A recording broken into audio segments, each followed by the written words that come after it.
Everyone, good evening সবাইকে। তো আজকে দেখো, আজকে হচ্ছে শ্রাবণ মাসের প্রথম সোমবার। তো প্রথম সোমবারে আমি আর মা দুজনে মিলে শিবের এই শ্রাবণ মাসের এটা পালন করছি, ব্রতটা। তো যাই হোক, আজকে শিবের মাথায় জল টল ঢেলে পুজো টুজো করে সন্ধ্যাবেলায় বেরিয়ে পড়লাম একটু একটা ছোট্ট কাজ। তাও আমার নয়, সেটা হচ্ছে ঋষির একটা কাজে। আমি যাচ্ছি হচ্ছে বারাসাতে। আসলে ব্যাপারটা হচ্ছে, ঋষির হঠাৎ মাথায় চেপেছে ও একটা ফোন কিনবে নতুন।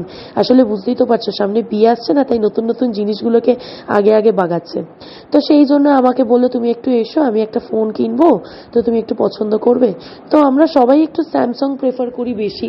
তো সেই জন্য ওকে আমি বললাম যে তাহলে স্যামসাং এর মধ্যেই কিছু একটা নাও। তো তাই জন্য স্যামসাং এর, এটা কি মডেলটা আমার মনে পড়ছে না এখন এই মুহূর্তে। তো স্যামসাং এর এই একটা ফোনও নিল, ভীষণই সুন্দর। তারপরে যাই হোক, রাত্রিবেলা আমাকে ঋষি বাড়ি দিয়েছে। তারপরে বাড়ি এসে আমি এখানে আজকে সাবু মাখা দিয়ে আজকে ডিনার কমপ্লিট করছি।